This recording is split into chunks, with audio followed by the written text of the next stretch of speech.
If you're looking for the experience of a delicious cocktail, but without the effects of alcohol, try Kensho Cocktails by Reserve. These ready-to-drink beverages are made with premium botanicals and natural citruses and spices, giving them the flavor and finish of high-end mixology. Garnish with limes, cherries, or raspberries to complete a bold and sophisticated cocktail, all without the accompanying hangover. Go to rsrvcollective.com and use promo code Cinemavino, and you'll receive 30% off everything on that purchase. It's the biggest discount you can get, and it's exclusive to our promo code. Once again, that's rsrvcollective.com, promo code Cinemavino.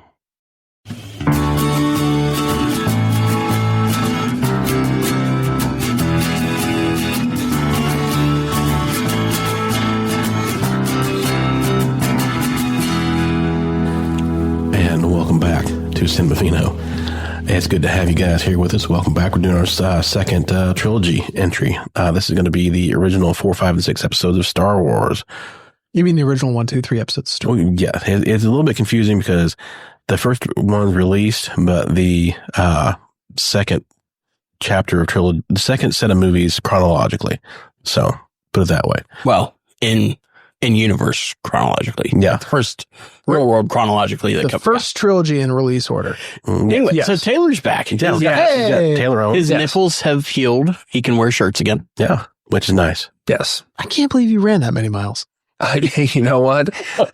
when you get to a certain number, you don't even know what you're doing. You're just floating. Once the nipples are gone, I mean, it's just cruising at that point. Yeah. And eventually, after so many miles, Band-Aids aren't going to do it anymore. No, you just got to let them go. Yeah. Do you regret running in wool, or do you just think that was like a good choice? It was a temperature decision. It was like, and honestly, I like wool. Yeah. I mean, it's really, really comfy. It agrees with the skin. It really does. Yeah. No, very absorbent, It is. No. The cowboy boots kind of sucked. It was like, I will admit. I like them. The spurs were a little much. You looked great running. I'm just saying. Felt good. Yeah.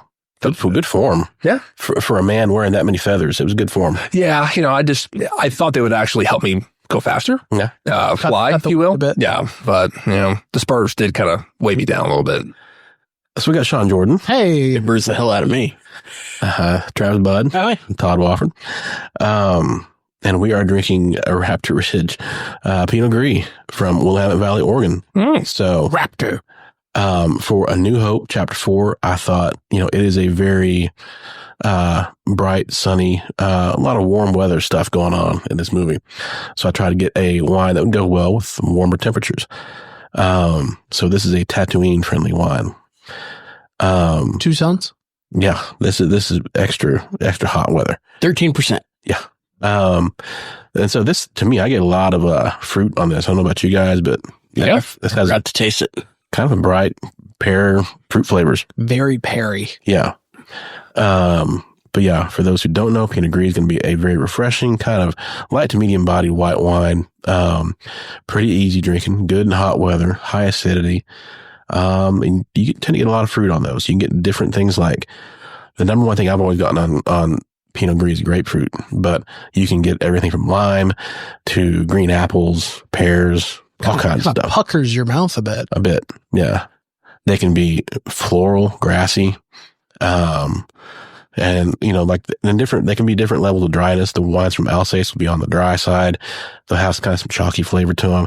This one's very bright and fruity and easy drinking to me.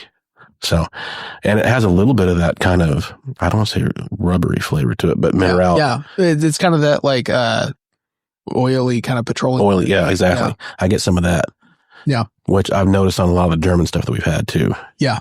Which I always go back to. It smells like fishing lures. Yeah. Like the fresh smell of fishing lures at like Bass Pro Shop. Oh, wow. Yeah. There we go. Okay. There's our shelf talker. Fishing lure. But that's about a $20 wine.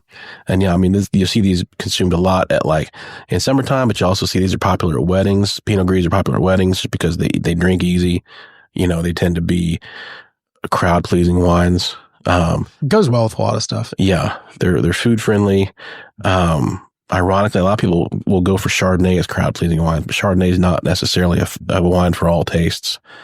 I can see pairing this with like YMCA dancing at a wedding. Exactly. Yeah.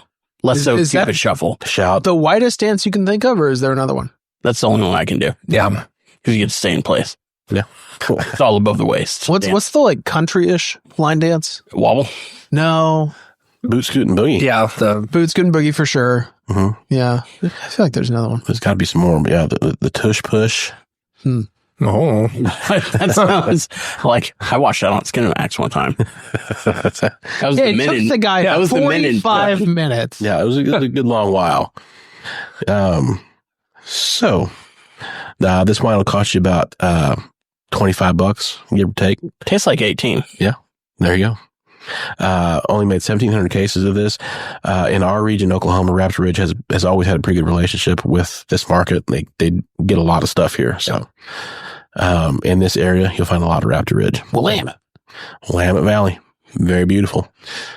So, Star Wars Episode 4, New Hope, originally released without the episode number. This was just Star Wars when it came out. Retroactively, after Empire Strikes Back, they added Episode 4. Episode 1. Yeah. I mean, like, after Empire Strikes Back, he went back. That had the Episode 5, Empire Strikes Back. I thought when it originally released in 1977, it was just Star Wars. Mm-hmm. Empire Strikes Back came out. They called that Episode 1. It was Episode 2. They actually called it 4? So when Empire Strikes Back came out, he labeled it Episode 5. And I thought it wasn't until the prequel trilogy came out that they relabeled it 4, 5, 6. So he's gone back even before he did like the 90s, like rehashed and retroactively changed stuff. Yeah. Yeah. So then on re-releases, when it came back out, it was re-released to theaters, and when it was sold to the TV market, they added Episode 4, A New Hope after Empire Strikes. So I remember like in the late 80s when I first saw this movie. Confusing is that? Yeah. When I first saw it, it was A New Hope. Star Wars. The very first version, I could remember going all the way deep in my memory, seeing a version of this that just said Star Wars and just had the opening crawl. But that makes sense, because I don't think I ever knew it as A New Hope until like the 90s. I was like, the first one has a different name. And definitely when it came out in the late 90s got released. Yeah, the VHS remastered. It was Episode 4. So, yeah, he had always envisioned this as, because, it ties back to serial matinees that came out in the 1930s of like, you go and see an hour of it and then you come back the next week and see the next hour of it. And the Flash Gordon, The Shadow, The Phantom, that kind of stuff. It's like you see an hour of it, then you pay your $1 and the next week come back and see it. He had envisioned this like audiences are coming in midway through the story. Like they missed the previous chapters. Now you're coming in midway through. So that's why it's like we'll start with a big space battle and you don't know what's going on. Yeah, I like that you jump right into the action. Yeah, and you've got to like hurry up and like fill in the piece. You get the crawl, and then it's just pew pew pew pew. And for like my 8-year-old self, it was perfect. That's like the perfect way to hook me into a movie. Same. But yeah, this is a landmark movie in both pop culture and cinema in general. None of the other trilogies we're watching would exist without it. There'd be no Lord of the Rings. There'd be no Indiana Jones. There'd be no Batman. There'd be no superhero movies without this. This was a dividing line in movies of before and after. Like for example, they greenlit Christopher Reeve's Superman after the release of this movie. After it came out and made so much money, they greenlit the 78 Superman. So this grossed just over $400 million on its original release against an $11 million budget. That surpassed Jaws to become the most successful movie ever made at that point in time. So it was the number one grossing movie. In re-releases, it has grossed up, that number goes up to $775 million. So it has spawned 2 direct sequels, a trilogy of prequels, a trilogy of sequels, multiple TV shows, comic books, video games, novels, amusement park rides. It's been spoofed. It's been paid homage to. It's been ripped off. And ultimately sold to Disney for how many billion? 4 billion? 4.4. Yeah, it was like, It's a hefty IP sale. It is. This won 6 Academy Awards. They were all behind the scenes awards. Best score for John Williams, best sound for Ben Burtt. Ben Burtt actually won 2 different Academy Awards. And this definitely is, this definitely draws out the visual effects people and gives them their due. Ben Burtt was a guy who did sound effects, and he invented the sound of the, laser blasters, lightsabers, Wookiees, droids, R2-D2, everything. I mean, it was like the spaceships, Star Destroyers. He came up with all that stuff. He invented that for this movie. So for that, he was given a special like his own Academy Award for that. So with all that said, it would be impossible, I think, to summarize the impact of this movie on movies in one episode of anything. You could do an entire podcast of just this movie's impact and like what it's done and what it's meant, all that kind of stuff. So, with that in mind, I would ask, like, Travis, what did you think when did you first see this movie? I don't know, because growing up, I think my dad had recorded Empire and Return of the Jedi off of like HBO at some point. So we only ever had those two films. And I'm sure I had seen this one other time at like a friend's house or on TV or something, but I didn't remember it for years until like the 90s ones were coming out. And then I saw that and I was like, man, I don't remember a lot of this stuff. So I got to say, it's probably when they did the redo of a lot of them that I really remember it. And I remember thinking that the CGI at the time was cool because it was all like Jurassic Park had come out and they were changing some stuff. But I also thought it was weird just seeing, like, I liked the CGI that I saw at first until I saw fucking Jabba like scooting around with his little slug dick. And I was like, this is not, it just looks weird. Yeah. Because I know what Jabba's supposed to look like. And you never got to see him until the second movie, until Empire. So I did not like that part. It wasn't until later that I knew about the whole Greedo shooting first. And these fucking soft ass kids are like, no, we have to have Greedo shoot first. Because I watched it this time. You can't even see Greedo actually getting shot with the black, like it. Anyway, that's fucking stupid. Mm-hmm. But yeah, I know I probably saw it before, but the other two movies are ingrained in my head so much because I would watch those over and over. So this is ironically the one of the three that I've seen the least number of times. Yeah. Having said that, rewatching it, I thought it was really interesting how there was long stretches where it's just, there's no dialogue. There's just R2-D2 just beeping along. Mm-hmm. And every once in a while, C-3PO is talking, but then they separate and then it's just long stretches of just him. And it still worked. Yeah. Mm-hmm. You're like, yes, okay. There are people that know what these beeps and clicks mean. So he's saying something. And then the rest of the time, you just have to infer what you think he's talking about or meaning whenever the Jawas are like tracking him down. And it's interesting because it's like they screened a rough draft of this movie in like 76. And it was a disaster. George screened it for his director buddies and everybody, and it was a total disaster. And so it took 3 editors to put together the final print of this movie, one of which was George Lucas's later ex-wife, Marcia Lucas.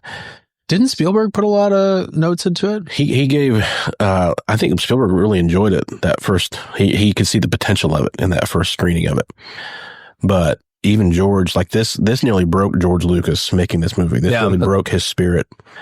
There's a reason why he didn't direct the next 2 movies, because he nearly had a nervous breakdown making this one. Well, I loved all the miniatures that they show in this, especially once they show the behind the scenes stuff, because ever since nothing else has looked quite as good. There's something about seeing the Star Destroyers when they're thrown on screen, and they do the same thing with the Enterprise. I know, at least in Next Generation, where they're using the miniatures and then just the CGI cannot capture light hitting the actual like miniature as well as it can. The miniatures work better than the CGI is what I'm saying. Yeah. CGI, I think, is great to enhance like miniatures and stuff. But moving on from like Lord of the Rings and the bigatures, that's all. I got a big old floppy dong for miniatures and bigatures. Mm-hmm. They're just so well done. Don't you mean a rock hard dong? Rock hard dong. Yeah. Sorry. Mm-hmm. I got my penises mixed up. For listeners at home, off camera, off speakers, we pretty much devise that Travis kind of internally ranks movies based on the reaction of his penis. The turgidness. Yes, the turgidness of his member. Where you Not are on mine, the scale just from, like, from 6 to mid. In general, yeah. The my internal. Yeah. Just instead of your heart's boner. Yes. Yeah. Yeah. That's a band's name. Heart's boner. Yeah. That is 80s hair metal. Yeah. So overall, like if I'm giving this out of 10, like I gotta go at least like a 9 on this, just because it's positioned in the cultural zeitgeist, introduction of Vader, just being a fucking Billy badass, like one of the coolest villains or the coolest villain in cinema history. And the fact that they wrap it up and they have essentially,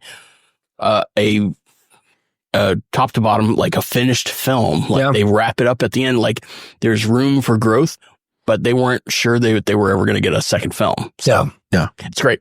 Yeah.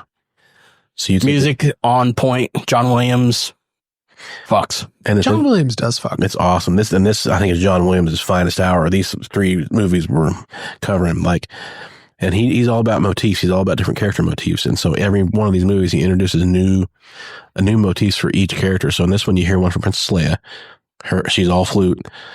And then some French horn. Yeah, a little bit. But yeah, her main theme is like a little fanfare on the flute. Then there's a fanfare for the Empire, which is different than the one he does for the next movie, The Empire Strikes Back. The Empire gets a different flourish of brass. And then there's Tatooine has its own fanfare, which is heavy French horn. Yeah. John Williams loves French horn, and he uses it really well. And then Luke Skywalker, his theme is introduced in this one as the Rebel fanfare. That's what it's called. It's the theme of the Rebels.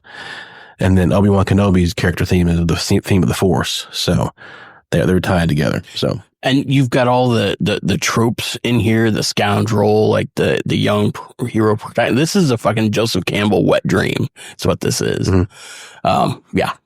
Some point. And the final dogfight at the end is heavily influenced by a World War II movie called The Dam Busters. If you ever want to go back and compare and contrast, George Lucas was heavily inspired by the movie The Dam Busters. There's a porn with that same name too. I was like, really? Yeah. Huh. Yeah. Small world. So Tay, what about you? I don't remember either. I remember watching this as a kid with a friend, might have been 5th or 6th grade. No, I didn't care for it. I was like, meh, whatever. It was I think we were playing and it was just on. I was like, all right, whatever. I don't give a shit. And then I don't think I watched it again until the re-release.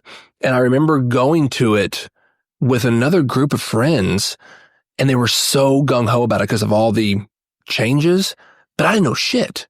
I didn't know. I think we went, because I think they came out in, 97. It was 97. And I remember going with some people that I don't remember who it was, but they were so gung-ho, and I'm like, bitch, I don't even know what the fuck this movie is. And I remember watching it in the theater, but it was and they were talking about the slug thing and how they changed the bar. I was just like, yeah, I have no fucking clue what you guys are talking about. And I was like, but it was a cool movie. I was like, all right, this is kind of sweet. And then I watched Empire, and I think I just kind of took a lull, and then I started rewatching it. And I think every single time it has just grown on me. Every single time. It's just gotten better and better. And then when you kind of get a little bit more into it, you just, especially if you start liking films and watching films, you just have such a growing appreciation. I just rating out the bat, I give it a 10, but when I first saw it, it was a 5. Yeah. I was like, fuck this shit. It was like, what are they in a pile of trash? And the walls are closing in on them. I was like, this is freaking stupid. And I was like, y'all are idiots. And then it was it just kept getting better and better. I was like, oh, you know what? Yeah, this movie doesn't suck too bad. And then you watch it again and you're like, oh, fuck. This is impressive. And every time you watch it, you just have a bit more and more appreciation for it. And it's just to me, it's Star Wars, especially this one, because Empire just fucking slaps. It was this one is I love The Simpsons. And this is Simpsons episodes that I've seen 4 billion times. It's the little things I pick up on. It's a Homer's face, or just a grin, or a picture in the background, or a sign. All their signs are so different. And it's I'm finding something new for something that I've watched 400 million times. That's this one. Mm-hmm. Where it's you just watch it and you're like, damn, man, they did really, these long silent scenes. I kind of noticed that too. I was like, man, kind of forget, it's just kind of sand in the wind, actually taking their time. Yeah, and I was like, what the fuck? Just vibing. Yeah, and it was and I think I said it before, maybe in one of our when we kind of reviewed the third part of the 7, 8, 9 sequel trilogy. I freaking love the wipes. the editing. I think it is like, because for some reason, like, you have all these cuts in every film, but this one, like, it was almost like it's like you're turning the page. Yeah. Like you're moving over. You're going somewhere new. And I don't know. I always thought that was the coolest fucking thing. And still to this day, every time I see it, I'm like, man, like, it always makes me wonder, like, was it just a cheap way to do it? Or it was like, but it is to me, the fucking just wipe to a new scene. I'm like, all right, that's pretty cool. I forgot they did the bottom up wipe whenever they picking up this broken C-3PO. Yeah. And I was like, oh shit, I forgot that they do every wipe. I think is so fucking cool. I don't even know why. And if you go back and watch like Casablanca and stuff like that, you'll see those wipes in class, like classic Maltese Falcon, like the 40s movies. Yeah. Those are big. It reminds me of like a paintbrush, like a swipe. It does remind me of the comic books too, but it reminds me of fucking Bob Ross in the very beginning of his credits is that he's got the sign on there, but like it doesn't show up until he rolls the paint roller over it and then the title of the show. No. So it reminds me of that and the comic book swipes, which Ang Lee tried to do with Hulk. Yeah. And it was he did like the comic done book better. Like, transition. Yeah, but the wipe I feel like works better. Yeah. So and that's every time it's just like I watch it, it's like more, and I don't even know if it's something I pick up something new, but it's like just a more appreciation of the film. Like you said, it's been all this stuff, and like especially for what they thought. Like when I was watching it today, I was just thinking like, man, everyone who worked on it, like, they put their fucking sweat, blood, and tears. It's kind of like, you could say this for like Microsoft too, but like I think of like Steve Jobs, because I've seen those shitty movies too.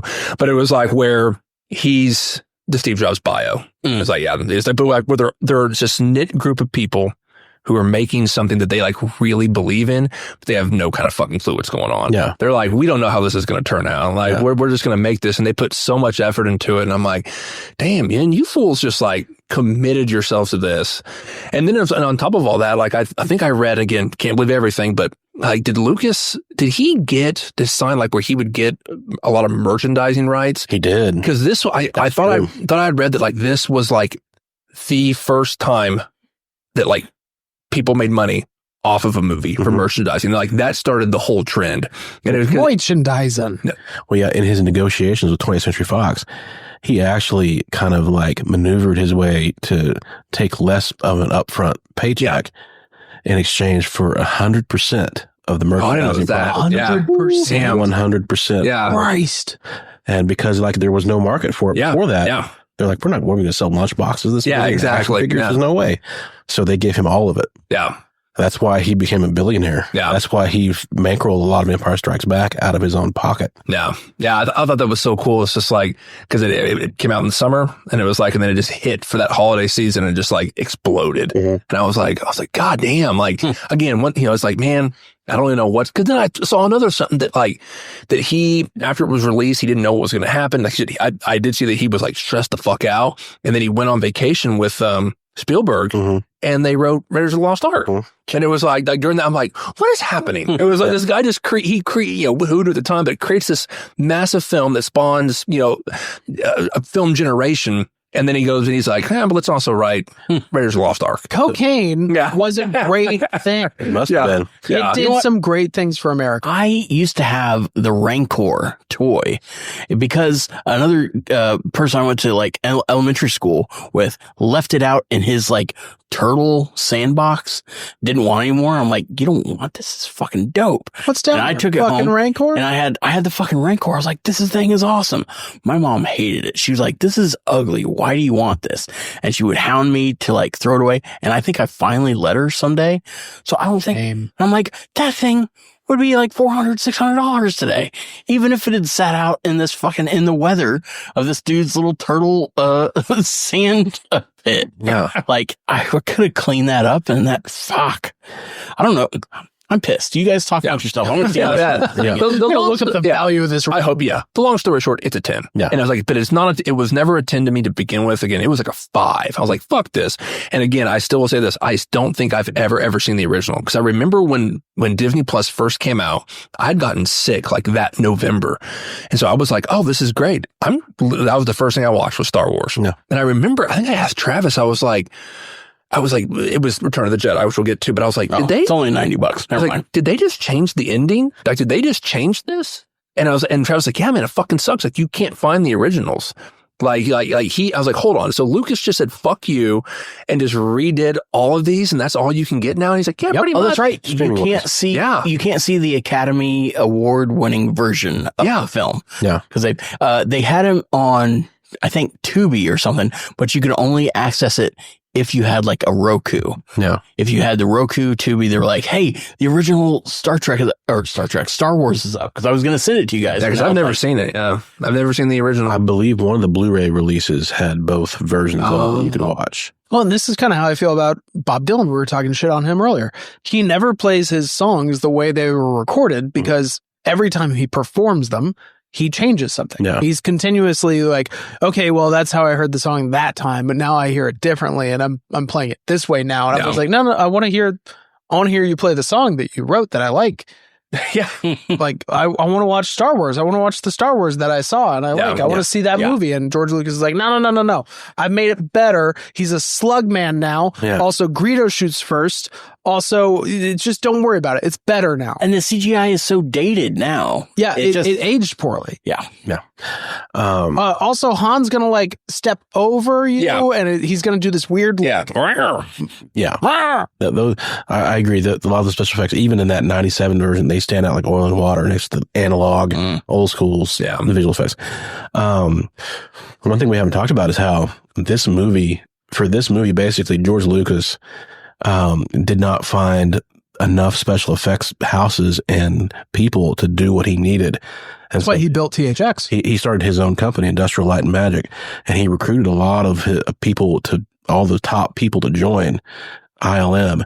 And so they gathered and they helped kind of execute a lot of those dogfight scenes for the Star Wars thing were filmed out in the parking lot of the 20th Century Fox studios. Oh, yeah. Industrial Light and Magic went on to become Pixar, didn't it? I think there's an offshoot of that. Yeah, it was an offshoot of that. But yeah, he founded that, and they became the premier special effects people from Hollywood. I mean, it's like they did a lot of stuff for like Marvel and, superhero movies and Star Trek and Back to the Future and everything. They became the special effects house. They did E.T., didn't they? Yeah. They did a lot of Spielberg stuff. Yeah. Mm-hmm. So Sean, what did you think? All right. Well, keep it short. I'm going to do this again because I can't not. I was 7, I think, when the re-releases came out. And that was kind of my introduction to it. I think my first memory of it was when the re-released VHSs were on sale. It was like a 3-pack. It was like black with like a gold, like triangle sort of like VHS cover. Do you remember this one? Oh, yeah. Mm-hmm. It had like that. Vader's face. Yeah. That was my first, I didn't get a chance to see the original before he remastered it the first time. Yeah.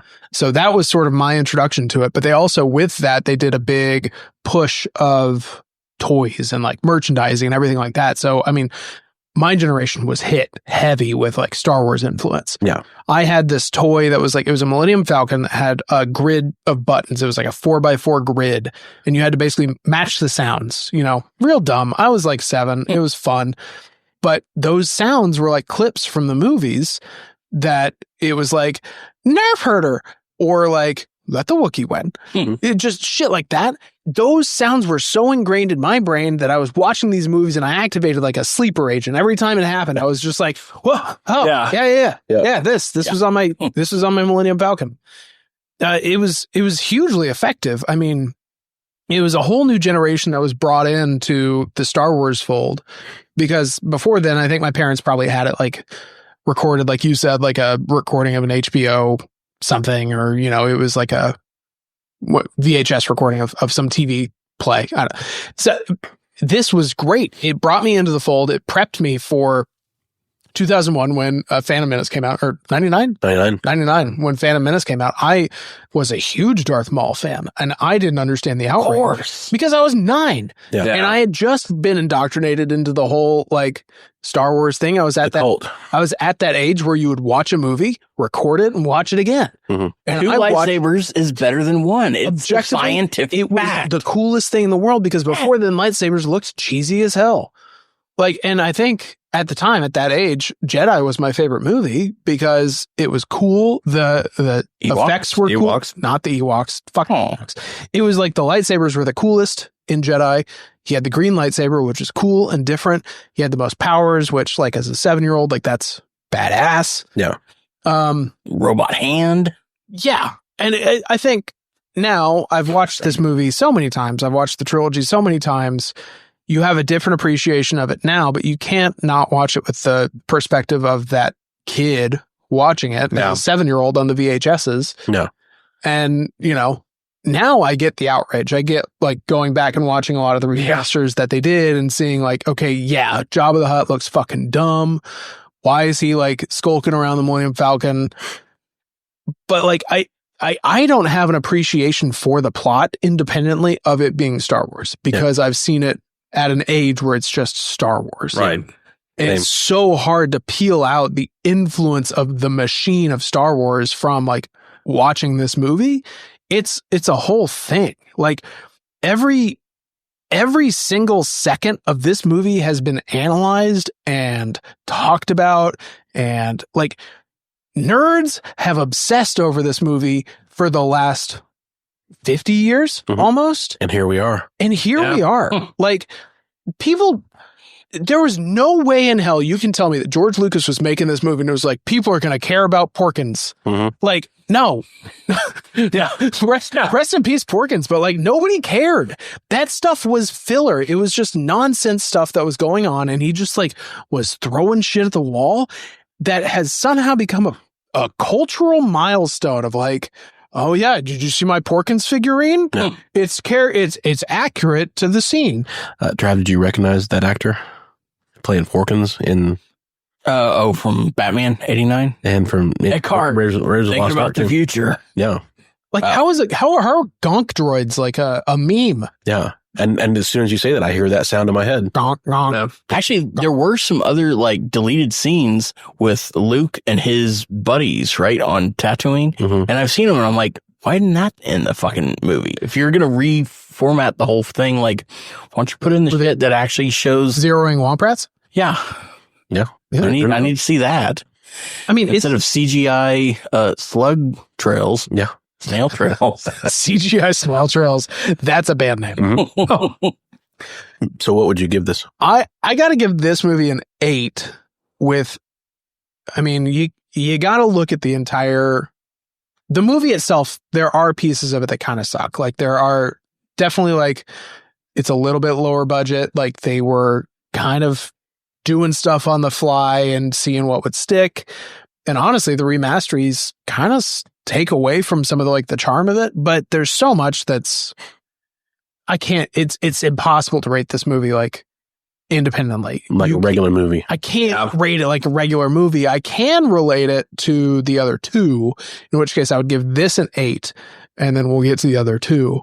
And see, I had to give this a 9 so I can get Empire. You got to give Empire 10. Yeah. Obviously. You gotta That's give the only 10. reason I had to dink this one. Yeah. But I don't think it's a 9. I don't think it's a 9 because I think there are a lot of flaws. The plot's real straightforward and kind of flimsy, but it's Star Wars. I can't, I can't be objective about it. Yeah.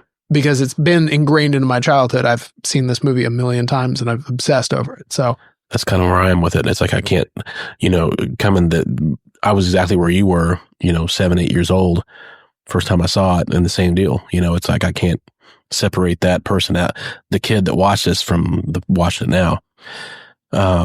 So I don't even know how you factor rewatchability into it. I don't know how you can, I see it now and I imagine myself as a kid. I'm trying to time the perfect time to show it to my oldest son. And then I'd say 6, 7 is like the peak age. Yeah, we're getting close. Yeah. But he even enjoys the little Jedi cartoons on Disney Plus. He's already like into lightsabers and spaceships and stuff like that. This is the thing, like, lightsabers are ubiquitous now. Yeah. Like, it's just a thing. Yeah. Whereas then it's just like, oh, cool. He has like a sword that's like, Laser sword. Yeah, laser sword. But yeah, this is one of the movies that I'm exactly like you. I first saw Empire Strikes Back and Jedi. We had a family friend who he was a shut-in and he recorded his things on HBO, recorded movies all day. He had his VCR. He had two VCRs in his living room, and he programmed them to record movies all day on HBO. Hell yeah. And so me and my dad would go over to his house, and he would let me kind of look through his library of VHS tapes that he'd recorded and pick some out. No, son, don't look at those. Then there were definitely... That's Daddy's cabinet. Those are home movies. And he had a catalog. He literally had like a catalog, laminated stuff I could look through and pick out what I wanted. And there were R-rated stuff mixed in there. What's behind the beaded curtain? Yeah. No. there were some raunchy stuff mixed in there. There was definitely some Porky's 9.5 weeks type stuff. That's Uncle sitting on a sprinkler for 45 minutes. What kind of sprinkler is like that? Like Billy Madison. So I first saw Empire Strikes Back. He had Empire Strikes Back and Jedi. He didn't have the original. And so I first saw those two out of his collection. And I eventually copied his VHS. So I copied his HBO thing that he recorded on my own VHS. That's how I kept my own copy. Old school. Player to player? Yeah. And literally two VCRs wired together. And then I went back later and saw episode 4 or whatever. After the fact, I saw those two, and I had to go find episode 4 and rent it at the video store. So, but yeah, and then wore those things out, watched them so many times. But yeah, I don't know. I can't, like I say, there's so many things about the movie that are now, like you say, ubiquitous pop culture. You know, the cinnamon bun hairdo of Princess Leia and the lightsabers and Darth Vader's breathing and the music and, you know, Obi-Wan Kenobi, you know, and his personality. Everything about it is just, it's hard to separate that out as a regular movie. As just Grand Moff. And Grand Moff Tarkin. Yeah. Bush. He was supposedly barefoot for a lot of his scenes. Really? Yeah. I can tell. He didn't want to wear shoes. Just wanted to be grounded, you know? Yeah. Really feel the set. But I mean, the little things like supposedly Alec Guinness was very weary about filming this movie. I was going to say, tell me about Alec Guinness, because I know he was kind of a shit, right? So he was keep in mind, he was an Oscar-winning Shakespearean actor who at that point... Oh, I'm sorry. He was in the best-selling movie of all time. He was. And then that's looking back now. He less Bridge over the River Kwai? I think he had a very he had a very love-hate relationship with this movie and this character. You know, I mean, he was famous for doing, you know, King Lear and all these Macbeth-style plays. He reminds me of Patrick Stewart in Next Generation, where he's like, guys, we have to be serious actors. And then they just broke him down. He was like, you know what? I should be having fun with it. Yeah. And I think he eventually warmed up to the character over time. But you got to keep, like, imagine that, like you're an old... Can you give me a modern day comp to Alec Guinness? Man, I mean, you got to think about somebody who is now Harrison Ford, like an old grouch that's like approaching it like kind of with disdain. You know, this decorated, you know, Oscar-winning performer who is like, what is this nonsense dialogue that I'm talking about, you know? And there's these two robots over here who are making beeping sounds. Yeah. What am I in? You know, what is this movie? What? Enjoy your lake house and shut the fuck up. Yeah. But you know, so in his mind, it's like, I made Bridge on the River Kwai. I made Great Expectations with David Lean. I made Dr. Zhivago, Lawrence of Arabia. This is what everybody knows me for. I'm Obi-Wan Kenobi. Yeah. You know, Leonard Nimoy had the same deal with Spock. His first autobiography is called I'm Not Spock, you know, because he was so tired of people coming up and quoting Star Trek to him. So, but I mean, Alec Guinness obviously warmed up to it after the movie came out. Like you say, he made, you know, stacks of money. He came back for the next two movies as a Force ghost, you know, playing Obi-Wan Kenobi. So did he have points or was it just like a flat? I'm sure he got a cut. He would have had to have. To be involved. He was the only actor of this original trilogy to be nominated for an Academy Award. He was nominated for an Oscar for his performances. See, Nimoy came back around too, because he was in the J.J. Abrams. I think he probably realized, like, hey, all these morsels of food that I'm getting to eat is probably, man, I'm enjoying these paychecks. Well, they're delicious. His Nimoy's second autobiography he wrote was called I Am Spock. Yeah. So he came around. That's your Bippy. So it's like, you know, you bet your sweet bib. It's that love-hate relationship, you know, and I think Guinness made peace with that he was forever to, you know, younger generation was Obi-Wan Kenobi. So Obi-Wan Kenobi. And he's a great fit for the character. He's perfect, you know, for that kind of gravitas of an old man. I've always hated to be known as like Baby Dick Bud, but like I've got to embrace it because it's who I am. It's how people know me. Yep, that's who you are. They're just like, hey, there's old Baby Dick Bud. I'm like, well, that's hurtful but accurate. I knew when I read I'm not Baby Dick Bud that you were one day going to come around. Yeah. Yeah, the first chapter's a little bit slow. I mean, I was still zipped up, but later I whole hog. I unloaded myself. So this is a 10 for me. I'd give this. I can't give it anything other than a 10. So I didn't even see the original. I gave it 10. Yeah, it just And again, like you talk about Alec Guinness. It was like it is weird. I've watched it and I've thought of this a few times. But I've watched it. It really is the acting. Sometimes just makes me giggle because it's like they had to be like, "What the fuck am I doing?" Yeah, but like. I thought it was kind of okay acting in some. I don't know. Luke kind of sucks ass. And it was like a little fucking goody two-shoed son of a bitch. Like I thought he was wearing penny loafers the whole time, but it was like, I don't know. It was like, blue milk. Yeah. It's like, he just seemed like he was I don't know. For some reason, he kind of Hamill's acting kind of threw me off sometimes, but I've like, the other time I'd be like, people are like, putting effort into this. And it was just like, for some, they had fucking no idea what they were like getting themselves into. It was like pulpy. Like the first one was pulpy. It was a straight up like 70s pulp sci-fi movie. Yeah. That was kind of goofy. And the fact that it all hit at the right time and just like nailed the zeitgeist for some reason. Well, it had perfect puppetry and even claymation where you're watching like the chess pieces run around fighting and stuff. Also, there should be an app where you can play Star Wars chess. Yeah. I don't know what the rules are. Against Wookiees. Yes. Ooh. That the Wookiee. But yeah, have you ever seen Mark Hamill's story talking about when they're in the trash compactor filming that scene? Have you guys seen that? No. I think it was Conan or somebody, and he was telling a story about like how they're filming that scene and they're in that murky water or whatever in the debris. And he noticed in one scene to the next, like his hair is soaked, and then they come back later and film something and his hair is dry. And he's like, George, wait a minute. Shouldn't my hair be wet for this? And he said, Harrison Ford leaned over and was like, kid, this ain't kind of movie. Kid, this ain't that kind of movie. Nobody's looking at your hair. And he did a perfect Harrison Ford for that. So Mark Hamill went on to become one of the best voice actors of a generation. Yeah. Yes. Yeah. Very talented. Joker? Mm-hmm. Fuck. Mm-hmm. Yeah. Cockknocker? Ooh. That is true.